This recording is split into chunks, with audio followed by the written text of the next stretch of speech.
ಹೇಗಿದ್ದೀರಾ? ಚೆನ್ನಾಗಿದ್ದೀರಾ?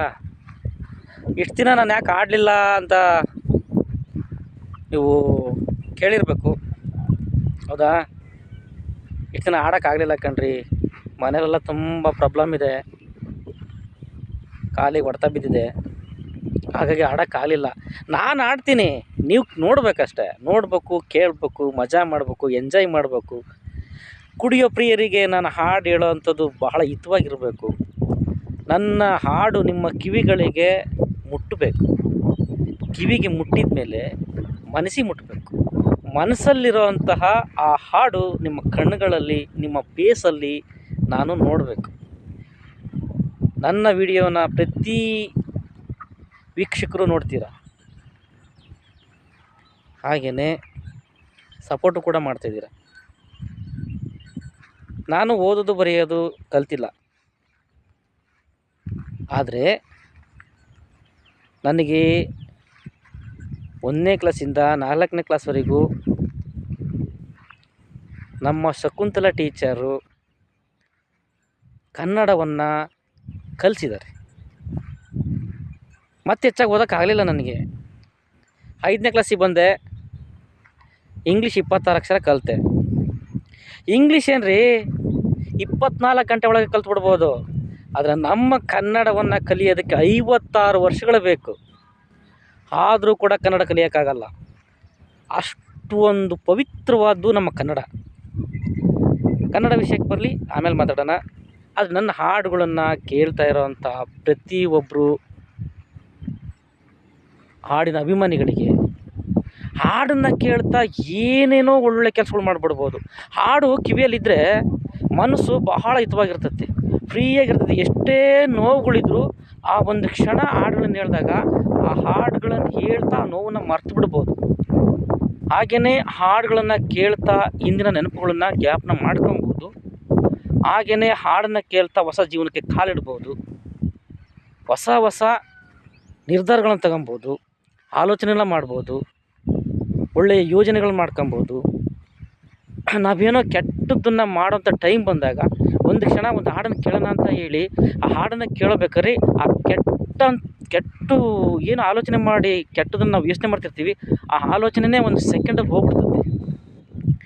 ಎಂಥ ಒಂದು ಈಗ ತಾನೇ ಸಾಯ್ಬೇಕು ಅನ್ನೋ ಜೀವನ ಕೂಡ ಹಾಡನ್ನು ಕೇಳಬೇಕು ಅಂತ ಹಂಬಲಿಸುತ್ತೆ. ಹಾಡನ್ನು ಹೇಳ್ಬೇಕು ಅಂತ ಹೇಳಿ ಎಲ್ಲೋ ಅಕ್ಕೆ ಮನೆಗೆ ಹಾಡು ಹೇಳ್ತಾರೆ, ಎಲ್ಲೋ ಹೋಗ್ತಾರೆ. ಎಲ್ಲಿ ಅಕ್ಕೆ ಮನೆ ಎಲ್ಲೋ ಕಾಡು ಇರ್ಬೋದು, ಎಲ್ಲೆಲ್ಲೋ ಇರ್ಬೋದು, 3 ಮೂಲೆಯಲ್ಲಿ ಎಲ್ಲೆಲ್ಲೋ ಹಾಡನ್ನು ಹೇಳ್ತಾರೆ, ರಾಗ ಸರಿ ಇರಲ್ಲ. ನಾನು 4 ಜನರಿಗೆ ಹಾಡು ಹೇಳಿದರೆ ಎಲ್ಲಿ ಜನ ಅವಮಾನ ಮಾಡ್ತಾರೋ ಅಂತ ಹೇಳ್ತಾರೆ. ನೀವು ಎಲ್ಲೇ ಇರಿ, ಹೇಗೆ ಇರಿ, ಹೆಂಗೆ ಹಾಡ್ರಿ, ರಾಗ ನಿಮ್ಮದು. ಹಾಡಿಗೆ ಅವಮಾನ ಮಾಡೋದು ಬೇಡ. ಹಾಡನ್ನು ಬರೆಯೋರು ಬಹಳ ಕ್ಲೀನಾಗಿ ಬರೆದಿರ್ತಾರೆ. ಆ ಹಾಡಿಗೆ ಧಕ್ಕೆ ತರಲಿದ್ದಾಗೆ ನಾವು ಹಾಡೋದು ಬಹಳ ಇಂಪಾರ್ಟೆಂಟ್. ತಪ್ಪೋ ಸರಿನೋ ರಾಗವಾಗಿ ಆಡಬೇಕು, ಹಾಡಿಗೆ ಅವಮಾನ ಮಾಡಬಾರ್ದು. ಹಾಗೆಯೇ ನಮ್ಮ ರಾಗ ನಮ್ಮ ಸೊತ್ತು. ಹಾಡು ಕಲೆ ಯಾರ ಸೊತ್ತು ಅಲ್ಲ ರೀ, ನಮ್ಮ ಸೊತ್ತು ಕಣ್ರಿ. ನಮ್ಮ ದುಡಿಮೆನ ಕಸ್ಕೊಬೋದು, ನಮಗೆ ಶಕ್ತಿ ಇಲ್ದಂಗೆ ಮಾಡ್ಬೋದು, ನಮ್ಮ ಆಸ್ತಿ ಮನೆ ಮಠ ಎಲ್ಲ ಕತ್ಕೊಬೋದು ಕಣ್ರಿ. ರಾಗನ ಯಾರೀ ಕಸ್ಕೊಳಕ್ಕಾಗತ್ತೆ? ಈ ಜಗತ್ತಲ್ಲಿ ರಾಗನ ಕಸ್ಕೊಳಕ್ಕೆ ಜಗತ್ತಲ್ಲಿ ಯಾರೂ ಹುಟ್ಟಿಲ್ಲ. ಕಲೆನ ಕೊಂಡ್ಕೊಳಕ್ಕೂ ಯಾರಿಂದನೂ ಸಾಧ್ಯನೇ ಇಲ್ಲ. ಆದ್ದರಿಂದ ನೀವು ಎಲ್ಲೆಲ್ಲಿ ಹಾಡನ್ನು ಹೇಳ್ತೀರೋ, ಯಾರ ಮುಂದೆ ಹೇಳ್ತೀನಿ ಅನ್ನೋದು ಇಂಪಾರ್ಟೆಂಟ್ ಅಲ್ಲ, ನಾನು ಏನು ಹಾಡನ್ನು ಹೇಳ್ತೀನಿ ಅನ್ನೋದು ಇಂಪಾರ್ಟೆಂಟ್. ನಿಮಗೆ ಹಾಡು ಚೆನ್ನಾಗಿದೆಯಾ? ನಿಮ್ಮ ರಾಗ ಚೆನ್ನಾಗಿದೆಯಾ? ನಾನು ಹಾಡು ಹೇಳ್ತಿರೋದು ನನಗೆ ತುಂಬ ಇಷ್ಟವಾಗಿದೆ, ನಾನು ಹಾಡು ಹೇಳ್ತೀನಿ, ಹೇಳ್ಕೊಂತೀನಿ, ಹೇಳ್ರಿ. ಒಂದು ಅವಕಾಶ ಸಿಗ್ತತಿ. ವೇದಿಕೆನೇ ಬೇಕು ಅನ್ನೋಂಗಿಲ್ಲ ಹಾಡು ಹೇಳೋದಕ್ಕೆ. ಸಾಧನೆ ಮಾಡೋದಕ್ಕೆ ವೇದಿಕೆ ಮೇಲೆ ನಿಂತ್ಕೊಂಡು ಸಾಧನೆ ಮಾಡಬೇಕು ಅನ್ನೋಂಗೇನಿಲ್ಲ. ಸಾಧನೆ ಎಲ್ಲಿ ಬೇಕಾದ್ರೂ ಮಾಡ್ಬೋದು, ಹೇಗೆ ಬೇಕಾದ್ರೂ ಮಾಡ್ಬೋದು. ನಮ್ಮ ತಂದೆಯ ಆಸೆನ ಈಡೇರಿಸೋದಕ್ಕೆ ನಾನು ಎಷ್ಟು ಬೇಕಾದ್ರೂ ಕಷ್ಟಪಡ್ತೀನಿ. ನನ್ನ ತಂದೆ ಒಳ್ಳೆ ಸಿಂಗರ್ ಆಗಬೇಕು ಅನ್ನೋದು ಅವ್ರ ಆಸೆ. ಬಹಳ ಕಲಾವಿದರು ಅವ್ರು ಒಂದು ಸಲ ನನಗೆ ಹಾಡು ಅಂತ ಹೇಳಲಿಲ್ಲ, ಏನು ಅಂತ ಏನೂ ಹೇಳಿಲ್ಲ, ಕೆಲಸ ಮಾಡ್ಸಕತ್ತಿದ್ರು. ಕೆಲಸ ಮಾಡು ಕೆಲಸ ಮಾಡು ಕೆಲಸ ಮಾಡು ಅನ್ನೋರು. ಆದರೆ ಕೈಯಲ್ಲಿ ಬೆಣ್ಣೆ ಇಟ್ಕೊಂಡು ಊರೆಲ್ಲ ಹುಡುಕಿದ್ರು ಅನ್ನೋ ಹಾಗೆ ನಮ್ಮಪ್ಪ ಹೊರಟು ಒಂದು ಒಳ್ಳೆ ಕಲಾವಿದರು ಅನ್ನೋದು ನನಗೆ ಗೊತ್ತೇ ಆಗಲಿಲ್ಲ. ಯಾರ್ದೋ ಮನೆಗೆ ಪ್ರಶಸ್ತಿ ಪತ್ರಗಳೆಲ್ಲ ಇದ್ದವು. ಯಾರೋ ಒಬ್ರು ಹಿಂಗೆ ಬಸ್ಸಲ್ಲಿ ಹೋಗ್ಬೇಕಾದ್ರೆ ನಿಮ್ಮಪ್ಪ ತುಂಬ ಚೆನ್ನಾಗಿ ಹಾಡು ಹೇಳ್ತಾನೆ ಅನ್ನೋದು. ಕೇರಿಯಲ್ಲಿ ಎಲ್ಲರೂ ಕೂಡ ಹೌದು ನಿಮ್ಮಪ್ಪ ಹಾಡು ಹೇಳ್ತಾನೆ, ತುಂಬ ಚೆನ್ನಾಗಿ ಹಾಡು ಹೇಳ್ತಾನೆ. ಹಾಡು ಹೇಳ್ಬೇಕಾರೆ ನಾವೆಲ್ಲ ಕೂತ್ಕೊಂಡು ನಾಟಿ ಮಾಡ್ಬೇಕಾರೆ ಆಗಲಿ, ಎಲ್ಲೇ ಕೆಲಸ ಮಾಡ್ಬೇಕಾರೆ ನಿಮ್ಮ ಅಪ್ಪನ ಬದುದ ಮೇಲೆ ಕುಂಡ್ರಿಸ್ಕೊಂಡು ಹಾಡು ಹೇಳ್ತಾ ಇದ್ದೀವಿ. ಅದು ಹಾಡು ಹೇಳ್ತಾ ಇತ್ತು, ನಾವು ಕೇಳ್ತಾ ಇದ್ವಿ, ತುಂಬ ಚೆನ್ನಾಗಿ ಹಾಡು ಹೇಳ್ತಾನೆ ಅಂತ. ನಮ್ಮಪ್ಪ ಭಾಳ ಹಾಡುಗಳನ್ನ ಹೇಳ್ತಾರೆ. ಅಂಥವರಿಗೆ ಒಂದು ಅವಕಾಶ ಸಿಗಲೇ ಇಲ್ಲ. ಆದರೆ ಸಾರು ನಮ್ಮ ಅಪ್ಪನ ಆಸೆ ಏನಪ್ಪ ಇತ್ತು ಅಂದರೆ ಹಂಸಲೇಖ ಸರ್ನ ನೋಡಬೇಕು, ಶಿವರಾಜ್ ಕುಮಾರ್ ಸರ್ನ ನೋಡಬೇಕು, ಅಪ್ಪು ಸರ್ನ ನೋಡಬೇಕು, ಹಾಗೆಯೇ ರವಿಚಂದ್ರ ಸರ್ನ ನೋಡಬೇಕು ಅನ್ನೋದು ತುಂಬ ಆಸೆ ಇತ್ತು ಅವರಿಗೆ. ಹಂಸಲೇಖ ಸರ್ಗೆ ಗಿಟಾರ್ ತೊಗೊಂಡು ಬಂದಿದ್ದು ಇನ್ನೂ ಕೂಡ ಹಾಗೇ ಇದೆ. ನನ್ನ ದುಡಿಮೆಯಿಂದ ಅಪ್ಪ ತೊಗೊಂಡು ಕೊಡಬೇಕು ಅಂತ ಹೇಳಿ ಗಿಟಾರ್ ಇತ್ತು. ಆ ಗಿಟಾರ್ ಕೂಡ ಇನ್ನೂ ಹಾಗೇ ಇಟ್ಟಿದ್ದೀವಿ. ನಾನು ಅವ್ರನ್ನ ನೋಡ್ತೀನೋ ನೋಡಲ್ವೋ ಗೊತ್ತಿಲ್ಲ. ಸಾಯೋದ್ರೊಳಗೆ ಒಂದು ಸಲನಾದ್ರೂ ಅವ್ರನ್ನ ನೋಡಬೇಕು ಅನ್ನೋದು ನನ್ನ ಆಸೆ. ಅದಕ್ಕೋಸ್ಕರ ಎಂಥ ಕಠಿಣ ಹಾಡುಗಳನ್ನಾದರೂ ಕೂಡ ನಾನು ಖಂಡಿತ ಹಾಡ್ತೀನಿ. ಗುರಿನ ಮುಟ್ಟೋ ಪ್ರಯತ್ನ ಪಡ್ತೀನಿ. ನಮ್ಮ ಅಪ್ಪನ ಆಸೆನ ಈಡೇರಿಸ್ತೀನಿ ಅನ್ನೋದು ನಂಬಿಕೆ ನನಗಿದೆ. ಅದರಿಂದ ಎಲ್ಲರೂ ಸಪೋರ್ಟ್ ಮಾಡಿರಿ, ನನ್ನ ವೀಡಿಯೋನ ನೋಡಿರಿ. ತಪ್ಪಿದರೆ ದಯವಿಟ್ಟು ಕ್ಷಮಿಸಿ. ನೀಟಾಗಿ ಹಾಡು ಹೇಳೋದಕ್ಕೆ ಪ್ರಯತ್ನ ಪಡ್ತೀನಿ.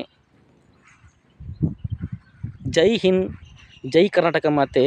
ನಾನು ನಿಮ್ಮ ತಮ್ಮಡಳ್ಳಿ ಹುಡುಗ, ಆಯನೂರು ಹತ್ರ ಇರೋವಂತಹ ತಮ್ಮಡಳ್ಳಿ ಗ್ರಾಮದವನು ನಾನು. ನಮ್ಮ ಹಾಡು ನಮ್ಮ ಹಕ್ಕು.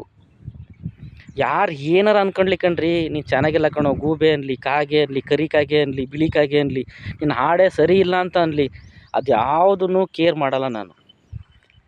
ನನ್ನ ಗುರಿ ಇರೋದು ನಮ್ಮ ಅಪ್ಪನ ಆಸೆನ ಈಡೇರಿಸ್ಬೇಕು ಅಂತ. ಹಾಗೆಯೇ ಈ ಹಾಡನ್ನು ಹಾಡ್ತೀನಿ. ನಾನು ಹಾಡು ಹೇಳ್ಬೇಕಾರೆ ನಿಮ್ಮ ಇದ್ರಿಗೆಲ್ಲ ಕಾಣಲ್ಲ. ಯಾಕೆ ಕಾಣಲ್ಲ ಅಂದರೆ ಮುಖದಲ್ಲಿ ಏನಿದೆ ರೀ, ಹಾಡನ್ನ ಬರೆದಿದ್ದಾರಲ್ಲ ಅದರಲ್ಲಿರುತ್ತೆ. ಆ ಹಾಡಿಗೆ ತಕ್ಕನಾದ ಒಂದು ಪ್ರಕೃತಿಯನ್ನು ತೋರಿಸಿದಾಗ ಆ ಪ್ರಕೃತಿ ಅದ್ರ ಜೊತೆ ಮಾತಾಡುತ್ತೆ.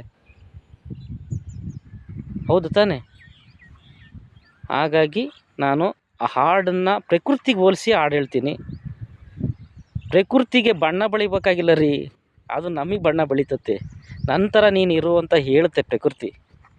ಕವಿಯವರು ಕ್ಲೀನಾಗಿ ಆ ಕವಿತೆಗಳನ್ನ ಕನ್ನಡದಲ್ಲಿ ಬರೀತಾರೆ. ಒಂದು ಹಾಡನ್ನು ಸೃಷ್ಟಿ ಮಾಡಬೇಕು ಅಂದರೆ ಅದು ಎಷ್ಟು ಕಷ್ಟ ಇರ್ತದೆ ಅಂತ ಯಾರಿಗೂ ಗೊತ್ತಿರಲ್ಲ. ಅಷ್ಟೊಂದು ಶ್ರಮ ಪಡಬೇಕಾದ ಹಾಡಿಗೆ.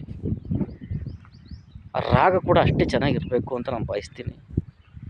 ಹಾಗಾದರೆ ಹಾಡೋಣ, ಯಾಕೆ ಚಿಂತೆ ಮಾಡ್ತೀರಾ? ಹಾಡ್ತೀನಿ ನೋಡಿರಿ, ಕೇಳಿರಿ, ಎಂಜಾಯ್ ಮಾಡಿರಿ. ಹಾಗೆಯೇ ದಯವಿಟ್ಟು ನನಗೆ ಸಹಾಯ ಮಾಡಿರಿ, ನನ್ನ ಹಾಡನ್ನು ನೋಡಿರಿ. ಬಾಯ್.